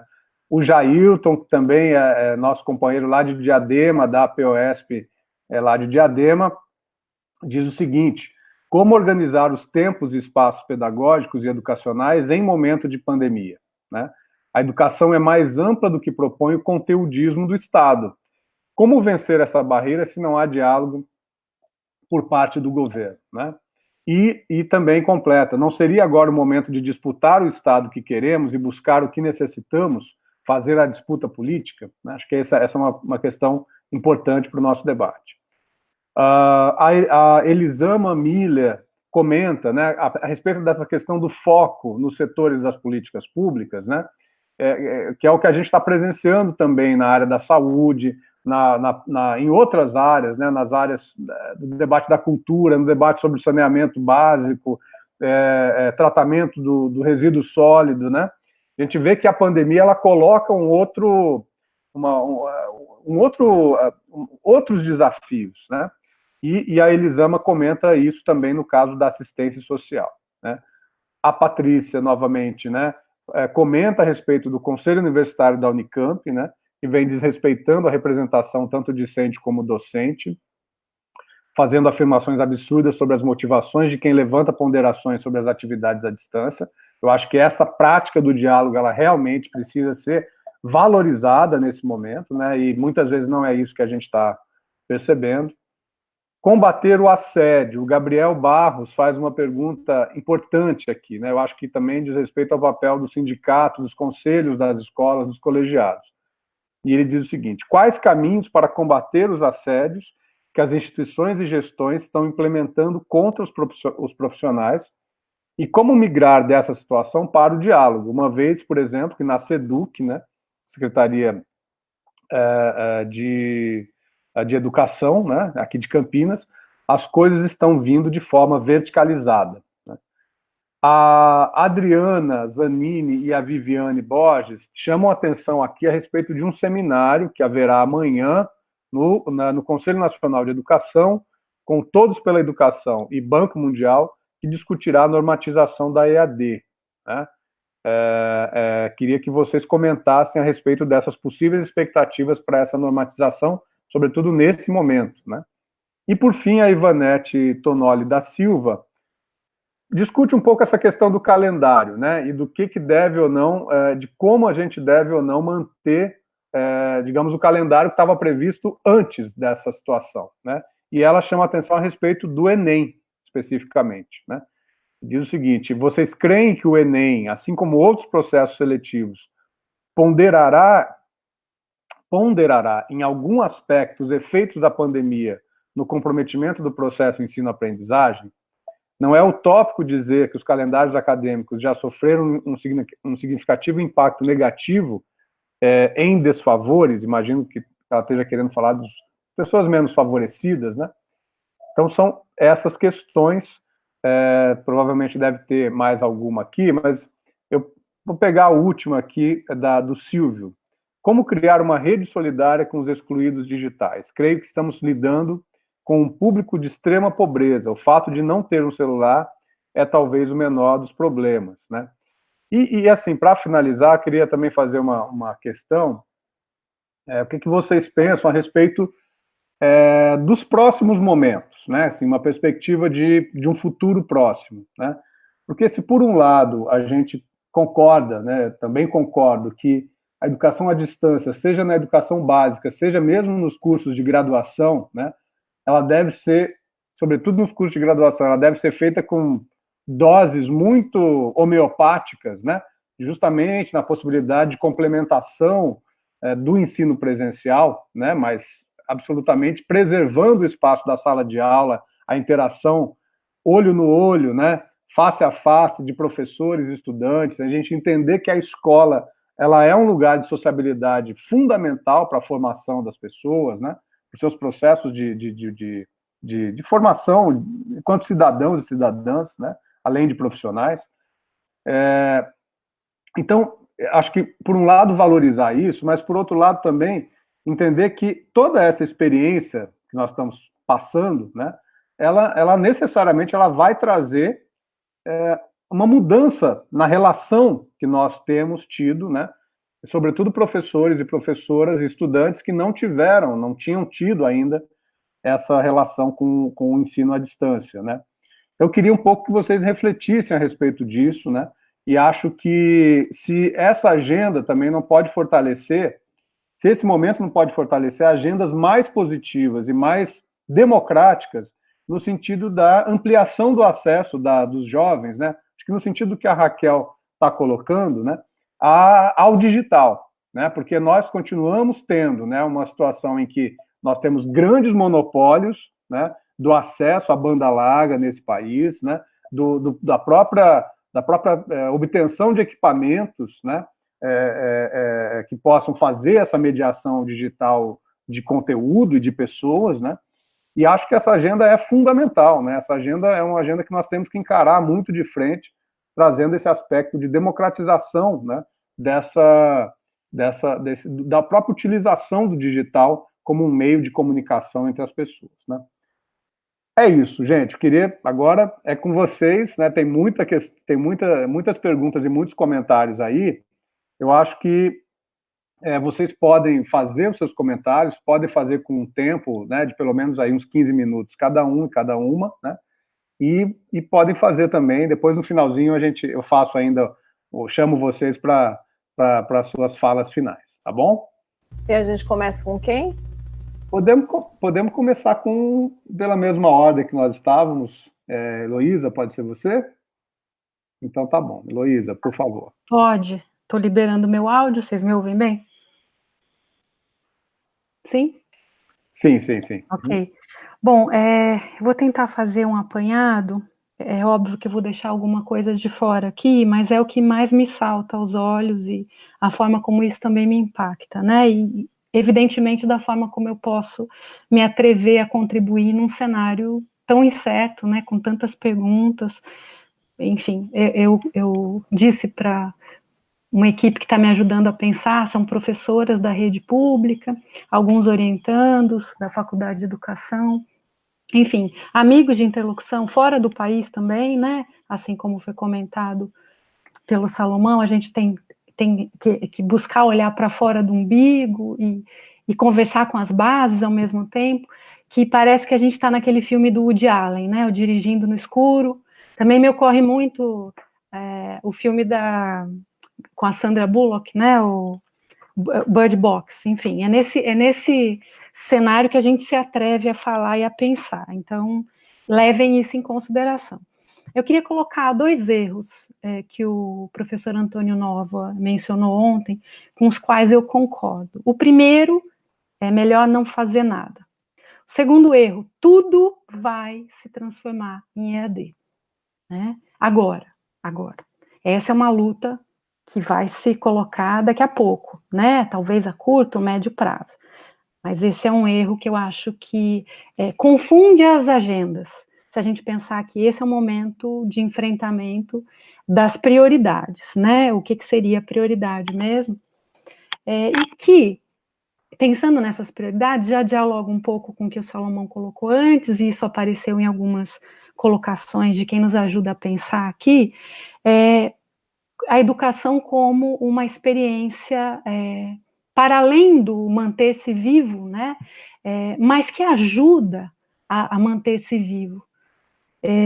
O papel, por exemplo, que a gente tem de fortalecimento vital, de potência de ação, por exemplo, pelas coisas que a gente lê, pelos filmes que a gente assiste. A Raquel falou muito bem aí dos bens culturais, dos bens simbólicos, de uma educação colocada em outro patamar, que não era aquele que a gente prioriza, que é aquele modelo que a gente defende, que é o presencial, mas que, de algum modo, essas histórias, os modos de pensar possam chegar para os nossos estudantes, para as crianças, para os jovens, e fazer com que se mantenham em pé.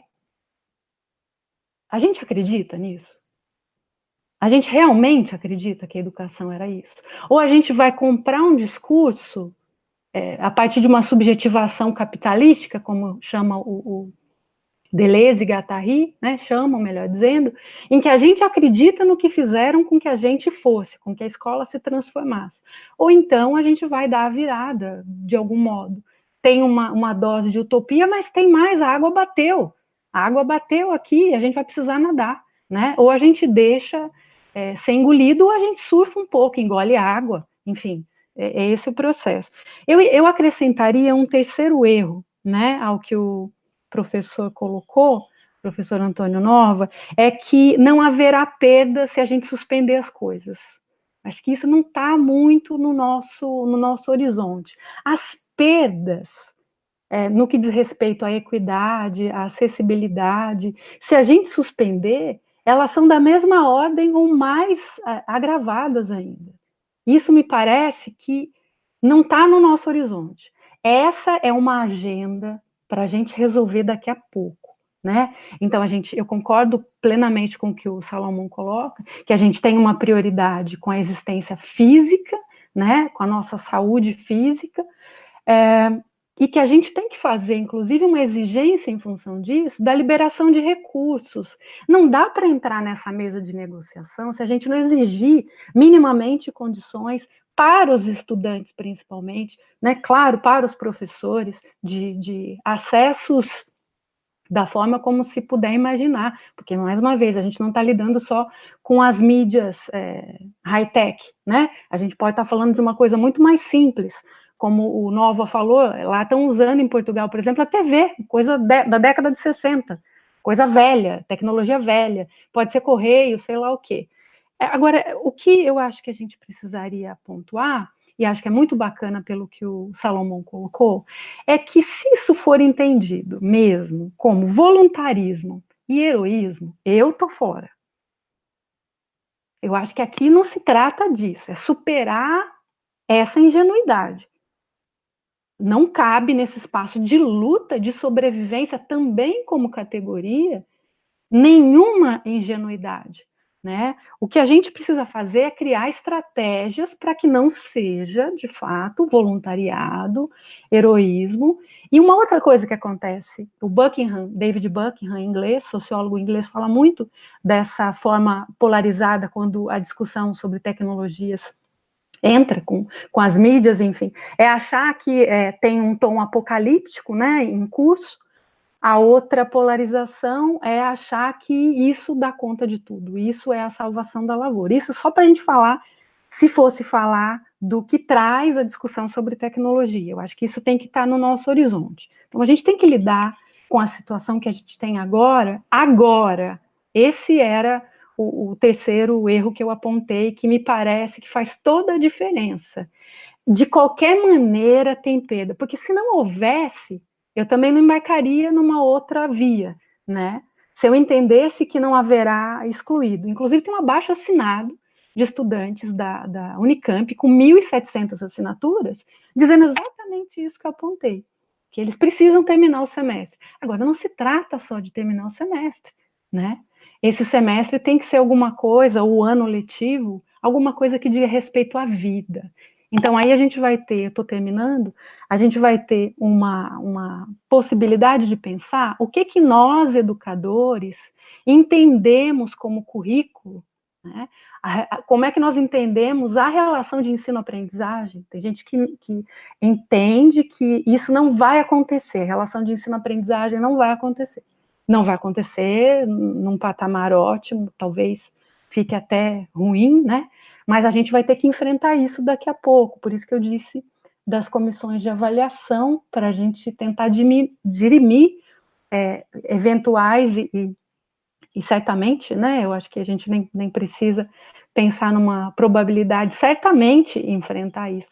Partir da exclusão não é opção, me parece que também não diz respeito à situação atual. Eu não partiria de nenhuma exclusão, é que nenhum caminho, me parece, dá margem para eu pensar que não haverá exclusão, né? Suspender gera isso, a gente precisa ter essa dimensão no horizonte. Eu acho que é bacana quando ele traz o Salomão por isso, né? Se for voluntarismo, se for heroísmo, gente, tudo que a gente não precisa, né? Enfim, várias colocações que os colegas foram fazendo aqui, e depois eu posso voltar, mas eu acho que, de modo geral, contempla o que eu apontei. O Nenê pergunta, por exemplo, sobre China, França, Itália. China, eu não sei, Itália está fazendo exatamente isso, está na coalizão mundial com a Unesco, França também. É isso, por enquanto. Joia, Heloísa, obrigado. Salomão. Também queria agradecer as questões que foram colocadas. Eu estou super Salomão animado. já divulgou, desculpa, Salomão. Salomão já divulgou o artigo dele na Le Monde Diplomatique aí, tá, pessoal? Eu estou super animado aqui. Eu queria dizer que eu estou super animado para acabar aqui o debate. Hoje, amanhã, ler aqui todas as questões, na medida do possível também, poder interagir com o pessoal, porque eu sei que aqui, por mais que a gente tenha um tempo razoável para a conversa, a questão é tão complexa que, enfim, então estou bem curioso também por depois explorar o acervo aqui de conversas laterais com o pessoal que está participando, tá? Então, evidentemente, eu não vou poder tratar todas as questões, mas vou pontuar alguns aspectos. E aí vou começar nesse diálogo com a professora Heloísa, falar um pouco também nesse diálogo com a professora Solange, para dizer o seguinte, eu participei na UFABC, nesse processo que nós estamos vivenciando lá, da construção de uma proposta alternativa à proposta de continuidade do quadrimestre pelo regime remoto, que era o oposto dessa ideia de não fazer nada. Na verdade, o que a gente propunha era, olha, vamos suspender o semestre letivo nas condições que ele iniciou, porque nós não temos capacidade institucional de responder a pergunta sobre se nós conseguimos seguir daqui para frente com qualidade, com inclusão e com adequação dos nossos cursos, né? Até pela questão que o professor Wagner e a professora Heloísa mencionaram, né? Ou seja, esse deslumbramento de certos colegas, dos colegas, tem a ver também com uma falta de preparo de todos nós de lidar com essa situação, temos que reconhecer isso, né?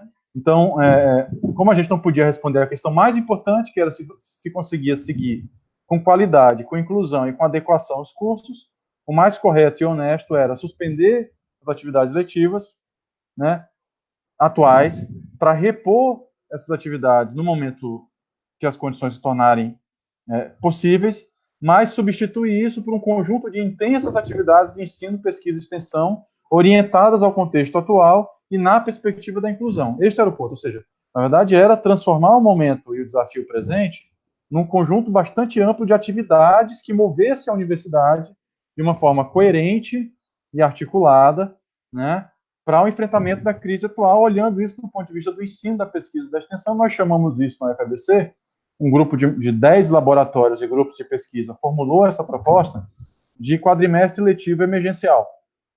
Então, a ideia era que nós tivéssemos ofertas de disciplinas livres, que pudessem depois ser aproveitadas com créditos, projetos de pesquisa e de extensão orientados que sinalizassem que a universidade está altamente comprometida com o que está acontecendo.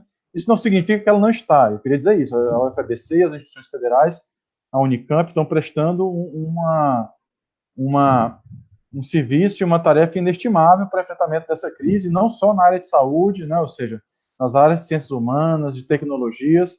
O que a gente queria, na verdade, era conseguir dar um passo à frente nesse dilema, que eu diria que é quase que um dilema moral também, que é o dilema de como seguir daqui para frente sem reproduzir desigualdades que nós sabemos que vamos reproduzir nas condições atuais. Eu não sou daqueles que ou seja, um fanático contrário à EAD em qualquer circunstância. O que eu estou dizendo é que nas condições atuais, continuar fazendo o que nós estávamos fazendo antes significa fazer um ensino de má qualidade, sem planejamento, sabendo que nós vamos excluir quem mais precisa, né, sem garantia de que nós vamos repor isso no futuro. É disso que eu estou falando. Né? Ou seja, então, é importante essa questão que a professora Heloísa traz, porque concordo que nós devemos fazer muita coisa nesse momento e imediatamente. Quando eu digo que nós devemos segurar, quando eu digo pôr o pé no freio em relação às atividades de ensino formal, eu estou dizendo justamente em relação às disciplinas formalmente ofertadas, às avaliações, aos créditos. Eu acho que isso tem que ser muito bem pensado na perspectiva da inclusão. Né? Mais uma vez, acho que neste momento nós não conseguimos assegurar, por exemplo, que rodando a máquina do nosso sistema de ensino na educação superior e básica, nós vamos conseguir incluir quem mais precisa. Né? A tendência aqui é que nós vamos reproduzir e acelerar a desigualdade. Então, é o momento de pensar sobre isso e, ao mesmo tempo, adotar um conjunto de iniciativas relevantes. E, nesse sentido, eu tenho muito acordo com as propostas em geral da POESP, que a professora Solange traz. Precisava dizer também que nós temos aqui em São Paulo a rede escola pública e universidade, que é uma articulação de pesquisadores e professores da educação básica, da educação superior, das 7 instituições públicas, federais e estaduais, de ensino, que surgiu naquele contexto das ocupações escolares de 2015 e que tem pensado as políticas educacionais no estado de São Paulo, produzido pesquisas e posicionamentos. E nós lançamos hoje, eu vou também colocar aqui para a nossa pessoal que está acompanhando, uma nota pública, um posicionamento público, também contrário a essa transformação imediata da Secretaria de Educação, das atividades à distância que estão sendo propostas, né, em substituição de carga didática. Nós achamos que, nós somos a princípio contrários a isso, e nós achamos que é no mínimo precipitado fazer isso neste momento. Ou seja, não há nenhuma indicação minimamente séria e previsível de quando e como será possível retomar as atividades nas escolas, e é muito precipitado, neste momento, já se começar a falar em substituição da carga didática nas escolas de educação básica por EAD. Parece que esse interesse de substituição vem de outro lugar, que não é a necessidade imediata das escolas, porque as escolas é possível fazer reposição presencial, a própria LDB estabelece que, em situações excepcionais, é possível, inclusive, reduzir a carga horária presencial para 75%. Então, não tem nenhuma indicação objetiva nesse momento que diga que não é possível terminar o ano letivo de 2020. Nós sabemos que é um risco, mas não tem nada que autorize o secretário de Educação a já, nesse momento, dizer que vai substituir carga letiva obrigatória por atividade à distância. E aí caberia nos perguntar, a professora Solange levantou essa questão muito bem, a quem interessa esse apressar, que é o mesmo apressar do Ministério da Educação. O Ministério da Educação baixou uma portaria 373, que faz nada mais do que, de uma forma muito apressada, autorizar a continuidade das atividades letivas à distância. Ele sequer está falando em EAD. Ele está só falando em seguir as atividades letivas à distância, né, nessa modalidade improvisada. A quem interessa esse tipo de pressa? Né? E aí, no texto que nós trabalhamos, eu e o Fernando, a gente tangencia alguns dos aspectos, né?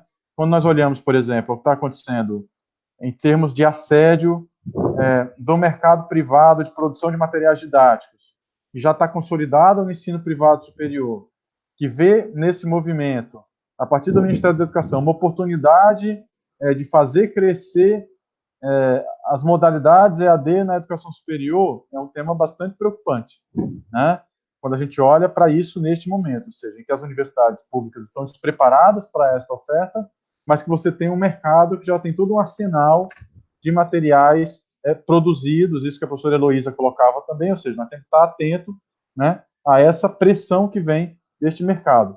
Há uma outra pressão que a professora Solange colocou, que é a pressão que no estado de São Paulo é muito preocupante, e a gente trata disso na nota que a REPU, que a Rede Escola Pública Universidade soltou isso, que é a intenção de entrega direta de material estandarizado, apostilado, produzido por atores privados, em convênio com a Secretaria de Educação, diretamente para os estudantes e para as suas famílias, sem considerar o trabalho pedagógico da escola. Ou seja, isso é o inverso do que nós entendemos que é o papel da escola nessa crise.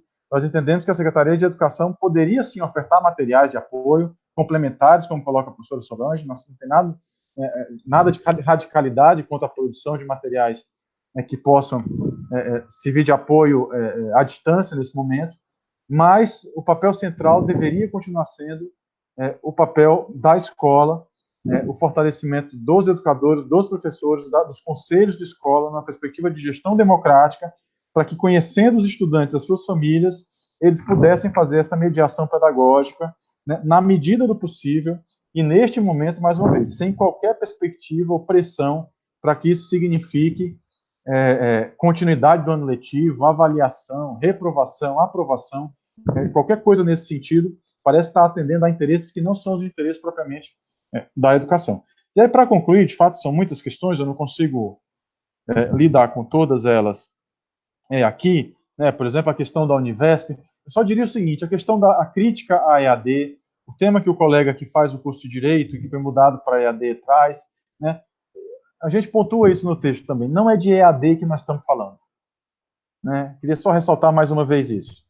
por mais banalizada e criticável que a EAD, a Univesp, inclusive, a gente pode criticar bastante, né, o crescimento da Univesp, mas não é disso que nós estamos falando quando nós olhamos para um processo de pressão sobre as instituições de ensino para converter aulas presenciais em arremedos de aula à distância no prazo de uma semana ou de 15 dias. Não é de EAD que nós estamos falando. Tá? Se a gente quiser discutir EAD, vamos discutir EAD seriamente, com os requisitos, com todo o debate acadêmico, com todo o debate tecnológico, inclusive, que existe já formulado, há prós e contras para a EAD, há contexto em que a EAD funciona, contexto em que a EAD não funciona. A EAD pode servir para a inclusão, né, de alunos. Eventualmente a Univesp tem esse propósito, se ela cumpre esse propósito é uma outra questão, né, mas não é de EAD que nós estamos falando nesse momento. Se a gente vai querer falar de EAD, a EAD como uma estratégia de inclusão a ser considerada, precisamos fazer isso desde o começo, considerando todo o arsenal que já existe de discussão sobre isso, e me parece que essa improvisação imediatista que a gente está vendo agora, ela não contribui com esse debate sério e estruturado em torno da EAD como uma alternativa de inclusão. Muito pelo contrário, ela deprecia a atividade de ensino e ela deprecia a própria possibilidade da EAD. Né? E, por fim, assim, a questão mais difícil, que é a questão que o professor Wagner coloca, né, alguma tentativa de olhar os próximos passos. Né?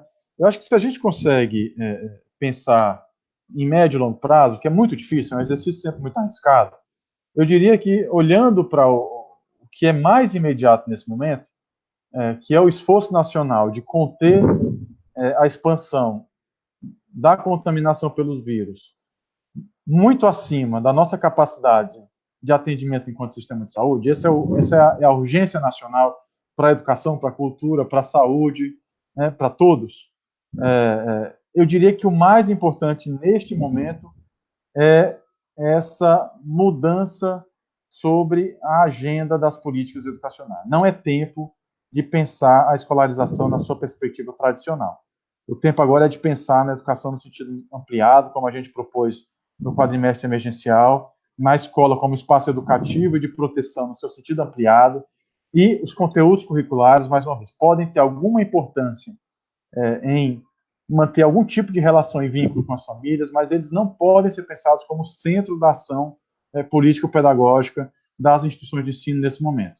Vamos passar por uma onda gigantesca de expansão da contaminação, uma situação muito difícil para a maioria das famílias, sobretudo para as famílias pobres, que são usuárias da escola pública, mas também usuárias das universidades públicas, e pensar qualquer tipo de normalidade nesse momento é quase com desrespeito e uma desumanidade.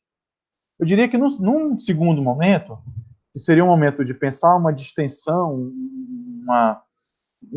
uma volta gradativa à normalidade, nós vamos precisar pensar algum tipo de modalidade híbrida, né, e de retomada das atividades didático-pedagógicas, porque me parece que mesmo que a gente retome, num primeiro momento, não vamos retomar com todos os dias, né, por medidas mesmo de prevenção de saúde. Então, vamos precisar olhar para isso. Mas eu diria que isso está muito cedo para olhar para isso nesse momento. Eu até topo a gente voltar aqui a discutir isso, né, num outro momento.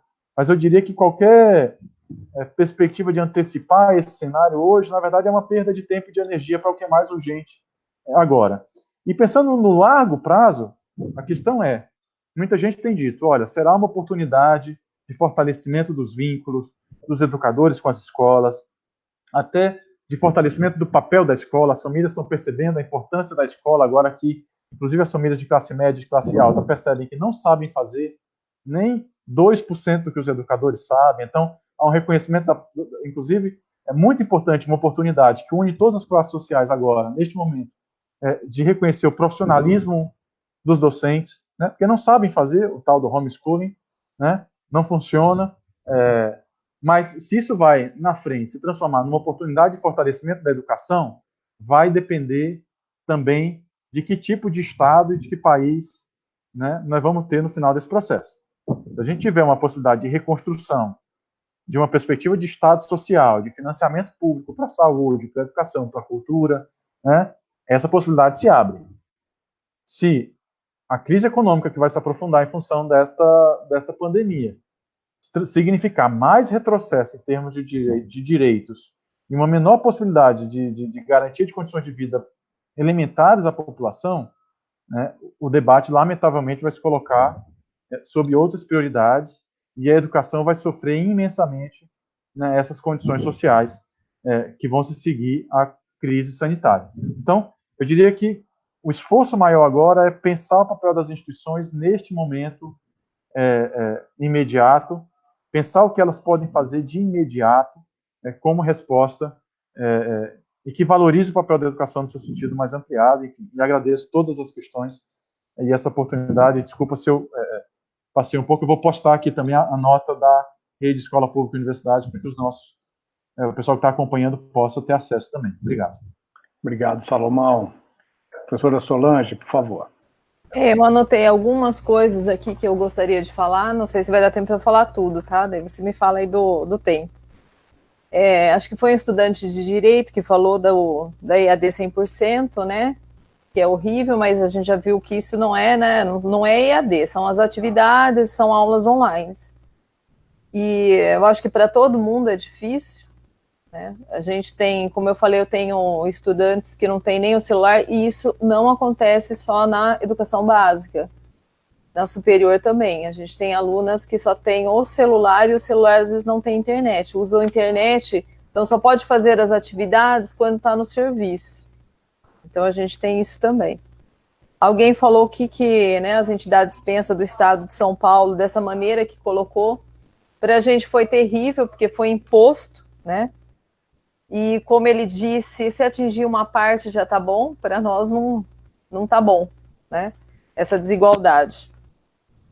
A gente também tem muitos professores e professoras que têm dificuldade em trabalhar dessa maneira, né? Não conhecem as ferramentas, então a gente teria que ter uma formação.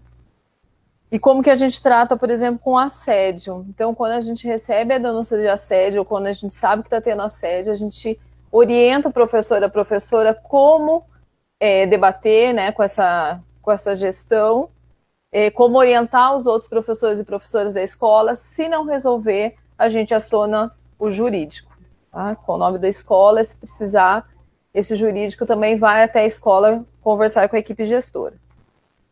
Eu vi que a professora Camila colocou, né, como a gente pode pensar em outras possibilidades. A gente está discutindo, né?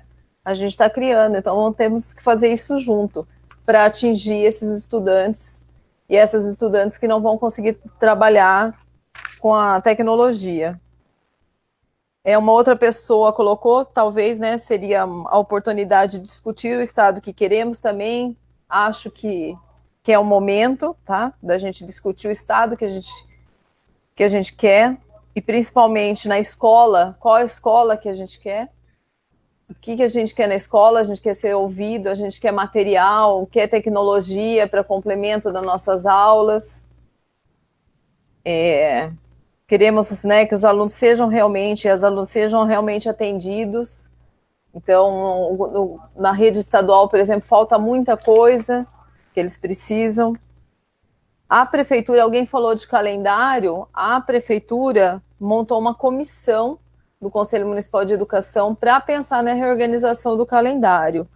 O que eu não acho que, né, eu não, pelo menos não tenho conhecimento que no estado tenha feito isso. E tem professores e professoras nessa comissão para pensar isso. Só pensar também, né, porque agora a gente não precisa ter mais os 200 dias, são só 800 horas. Então, assim, pensar e colocar uma proposta para ser discutida, porque a gente também não sabe quando que nós vamos voltar. Eu acho que a gente tem que continuar lutando, né, contra o ensino à distância, que ele não pode ser um fim, não pode substituir a presencial. Então, é o momento também da gente estar articulados, as entidades, os professores e as professoras. Então, não podemos ficar cada um na sua casa, sem se articular, sem participar de debates. Então, a importância desse e de outros debates que estão acontecendo. Aí o professor Wagner, né, pergunta como a gente, né, acredita que vai ser os próximos momentos. Então, ele falou de mudanças, né, acredito que vai ter muita mudança na educação. nessa relação que a gente tem com as famílias e com os estudantes. No momento atual, tem família que está sobrecarregada realmente, então tem famílias também que reclamam, tem família que reclama que que não tem atividades, né, para trabalhar com as crianças, mas tem família, uma aluna da pedagogia me relatou que tem uma escola que com crianças de 1 ano e 3 meses recebe atividade todo dia para fazer. Então as famílias que têm que fazer, assim, é colagem, é atividades mesmo para fazer, e às vezes aula online. Eu acho que é um momento da gente cobrar, né, dos governos essas tecnologias para trabalharmos como complemento das nossas aulas. Então, como eu falei, né, articular essas entidades para a gente fazer essa cobrança. E eu falo para o professor, eu não sei se ficou alguma questão que eu deveria responder ou não, daí vocês me falam. E eu queria falar para o professor Salomão que esse material que eles produziram, isso precisa chegar na escola. Porque às vezes a gente fica sabendo de material ou porque é uma pessoa ou porque alguém fala, mas esses materiais não estão chegando na escola. Então, se esses materiais chegarem na escola, tanto na rede municipal como na rede estadual, a gente pode descobrir e usar ele como base para o debate com a equipe gestora, com o governo. Então, isso precisa chegar também até nós. Tá? E queria agradecer a todos que estão participando e mandando as questões também. Obrigado, Solange. Bom, gente, antes de concluir, eu queria, a professora Heloísa me pede para fazer a divulgação da página Ocupa EAD, a escola continua aberta. Heloísa, você quer comentar alguma coisa dessa iniciativa, por favor? Liga o teu microfone, Heloísa. Aí funciona. A ideia, eu estava te agradecendo pela abertura do espaço e dizendo também que dialoga um pouco com o que a Solange sinaliza ao final da fala dela, sobre essa dificuldade para que a gente encontre esse modo artesanal, né, de fazer, que não seja recebendo materiais numa perspectiva tecnicista, bancária, enfim, e problematizando, né, não deixando de problematizar para não cair nesse voluntarismo, que bem lembrou o Salomão, e muito menos numa perspectiva ingênua do que está em jogo, né? Então, Ocupa EAD, a escola continua aberta, tem no Facebook e tem no Instagram. Queria agradecer muito às estudantes, às professoras da rede que estão me ajudando a fazer isso, alguns colegas também da Faculdade de Educação, é um projeto coletivo, pedir ajuda para vocês também que contribuam, tanto o Salomão como você, Wagner, para a gente alimentar essa plataforma. Não é um repositório de atividades, é exatamente o oposto, né, disso. E dizer para vocês, eu acho que eu já posso finalizar, Wagner, é isso? Tá, agradecer mais uma vez esse convite, a oportunidade de continuar pensando com a ajuda de vocês também, de todos que participaram hoje, eventualmente das pessoas que venham assistir, que queiram entrar em contato lá pela plataforma. Eu acho que fizeram essa pergunta ali, como é que a gente vai enfrentar a falta de diálogo? Talvez o único caminho seja apostar no avanço das nossas tropas aí, entre aspas, né? Não recuar, negociar, exigir a liberação desses recursos que vão manter, inclusive, as crianças e os jovens alimentados, mas não só, né? Toda sorte de adversidade aí que a gente precisa contemplar. Estou falando exatamente da emenda constitucional 95, é a hora da gente dizer, não dá para seguir, a gente vai seguir só se, né, colocar essa condicional. Dizer para vocês que eu não vejo outro modo que não seja ganhando a confiança da população. Eu acho que talvez esse seja o ponto da virada, né, que a população confie no nosso trabalho e que a gente possa sair dessa pecha de doutrinadores esquerdistas, gaysistas, fundamentalistas, etc, etc. Manter a experiência educativa não significa assumir a EAD nos moldes como falou o Salomão. É um arremedo, mas é isso, manter a experiência educativa. E a gente precisa, e são minhas últimas palavras, enfrentar o debate. A diferença que tem, então, um modelo de AD sustentado, fomentado, inclusive que responde às exigências legais de formação de professores, né? E tudo isso que não aconteceu nos últimos anos, e o que a gente precisa agora para manter a experiência educativa minimamente ativa, minimamente relacionada com a nossa comunidade, com o nosso povo. É para isso que serve a educação. É nessa hora que a gente não pode abandonar. Ninguém solta a mão de ninguém, do meu ponto de vista, agora também. Muito obrigada, boa noite para vocês. Foi um prazer conhecer vocês, Salomão, a Solange. Wagner, mais uma vez, obrigada. Tá bom, gente. Salomão, Solange, querem mais alguma manifestação? Eu queria só responder duas questões que eu vi ali que é até da nossa... da PUESP, a Sueli, né? Que como reduzir os dias letivos, deveria reduzir horas também, né? A gente tem acordo com isso. E a gente tem vários professores e professoras na rede estadual que não tem nem computador, nem internet, nem rede social, né? Porque eu acho que vocês devem conhecer o salário dos profissionais da educação da rede estadual. Então, tem muitos e muitas que não têm nem condições de comprar um computador. O nosso salário, o nosso rendimento é muito baixo na rede estadual. E eu só queria concordar com a Heloísa, né? É um momento, né, da gente valorizar os profissionais de educação. E queria agradecer a todas e todos que participaram, que a gente tenha outros debates. E prazer, professor Salomão e professora Heloísa, a professora Heloísa já tinha visto na webconferência, né? E obrigado, Wagner, pela oportunidade. Era isso. Uma grande satisfação ter você aqui, viu, Solange? Salomão, quer fazer a última palavrinha?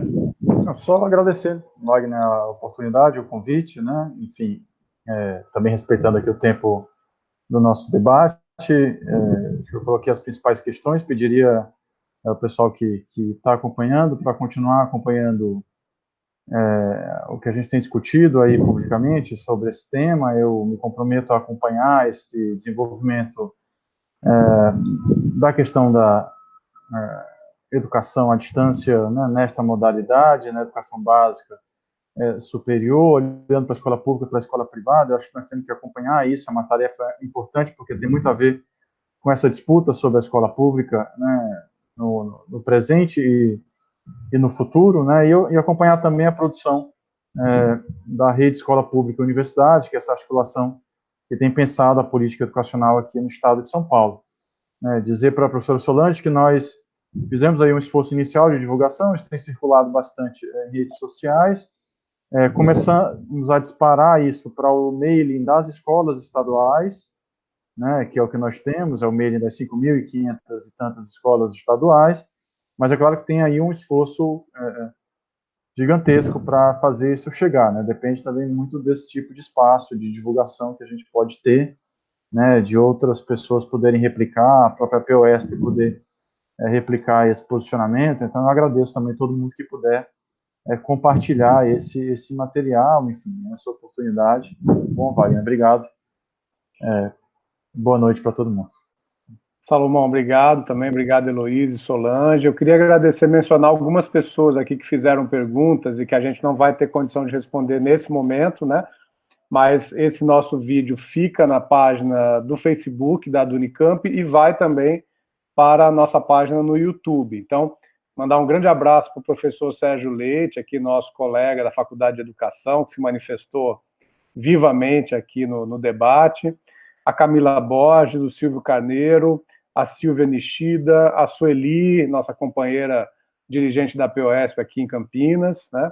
A Márcia Muniz, a Juliana Reis, a Marta Lícia e a Zenaide Honório, e tantas outras pessoas que se manifestaram e que eu não consegui aqui pegar todo mundo, tá?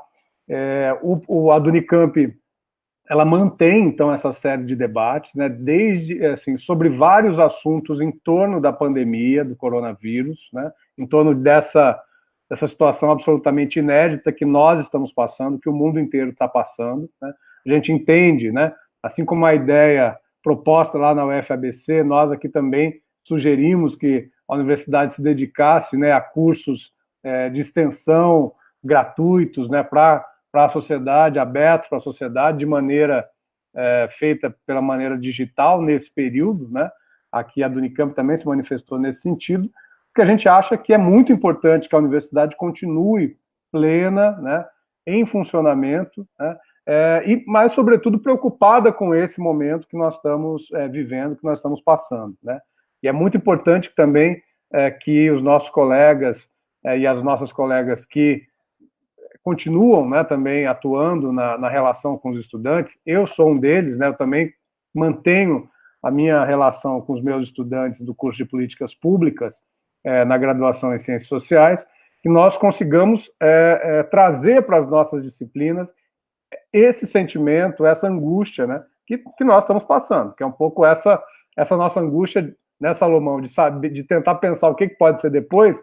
Mas concordo com você, nós temos que fazer o antes, temos que fazer o agora, pensar no agora, fortalecer a capacidade dos hospitais universitários, né, darem respaldo para a população, que as universidades e os governos estaduais e o governo federal também possa se dedicar e transferir recursos urgentes, né, para a compra de equipamentos de proteção individual para os nossos companheiros e companheiras profissionais da saúde, né, isso é urgente, urgentíssimo, né, enfim, que a universidade possa também cada vez mais atuar, né, na diminuição do impacto dessa pandemia, na descoberta de cura, na descoberta de tratamento, né, enfim, na descoberta de maneiras mais fáceis, né, de maneiras mais exequíveis de tratar essa doença. Então, a do Unicamp, quanto sindicato, né, presente numa universidade pública, ela vai continuar a fazer esse debate aqui,